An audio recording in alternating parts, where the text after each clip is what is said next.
Anatomy of a failed coup. July 26 – Coalition. January 24. The Donald Trump White House, amid all its other domestic and international crises, is mounting a concerted effort to overthrow the Venezuelan sovereign government. This is Washington, who says there's never any bipartisan agreement in Washington. They all agree on January 27, 2019. 12:12 p.m. 5:06 p.m. January 30th. February 3rd.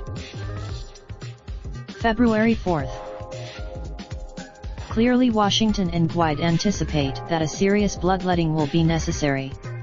The social and February 6th. Therefore, we are starting to see a shift in the tone in leading bourgeois mouthpieces such as the New York Times towards the negotiations track as a way to achieve their goal of replacing Maduro with a more reliable and pliable government in place in Venezuela. They seem to think this anyway. That is what Trump and almost all Democratic elected officials want. What they will get is, more and more Washington and the big business media lapdogs are trying to frame the situation in terms of geopolitical lineups and intrigue, and the narrative of the benevolent democratic West against demonic Russia, authoritarian China, Iran, Turkey, and, let's never forget the source of the problem, as Reagan's Pompeo Bolton, one Alexander Haig, put in the 1980s when Washington grappled with a revolutionary upsurge in Central America, revolutionary and socialist Cuba. This is a cover, February 10th. I have to say that this anti-Venezuela operation is one of the most poorly rolled out and tactically inept coup attempts in memory. Guaid has rather already. One unintended consequence seems to be giving a boost to militant workers and Chavista cadres in economically devastated barrios to defend national sovereignty and counter-mobilize. Pompeo, Bold, February 13th. I understand Trump and Colombian President Duque are meeting today.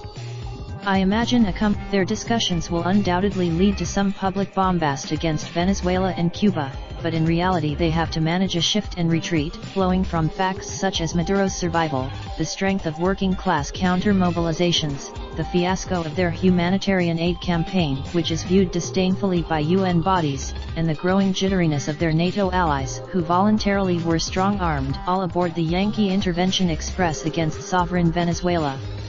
I would also add, February 14th. Today's New York Times has a piece on what is shaping up as an unfolding U.S. political debacle around the so-called humanitarian aid supposedly waiting delivery at a Colombian-Venezuelan border. Despite the Times' imperialism will be unrelenting, even as it is forced to reel itself back some. February 17th. It seems evident that this cornerstone, actually the spearhead to create the political and logistical conditions for direct military aggression as a necessary lever for a military coup, is not working out so well so far. In fact, so the Times now has to rationalize this deteriorating political reality on the ground. That is 1. The Maduro government. Anyone who thinks this Keystone Cops effort at violent regime change can be successfully implemented in Venezuela relying on psychological warfare. Over-the-top profit. The chief reason Londino reports for the failure to oust Maduro in a military coup is the enormous amount of money the country's more than 2,000 generals stand to lose in a post-Maduro era, Admiral Craig S. Furthermore, the United States military has concluded that more than 1,000 Cuban military and intelligence advisors, working with the Russian government, have been instrumental in keeping the top echelons of the Venezuelan military loyal to Maduro. Fowler pulls out of his hat. Now we know for sure that Washington and its agents on the ground have endless amounts of cash, privileges, condos in Miami, and all manner of blandishments to buy off and corrupt these generals that are supposedly already mired in drug trafficking, money laundering, and private profit-taking from oil and other businesses. Does the Maduro government? These obvious rationalizations are really pathetic. If Washington and it, February 18th. February 23rd is set up as the day Guaid has promised to deliver the phony humanitarian aid across Venezuela's sovereign borders by land and sea. We also know from February 19th Trump gave an extremely bellicose and threatening speech in Miami yesterday as part of the propaganda build-up to this Saturday's Yankee-wide promise to deliver the humanitarian aid that is the cover and spearhead for military provocation aimed at setting in motion a dynamic leading to the collapse of the Maduro PSUV government. The speech ratcheted February 21.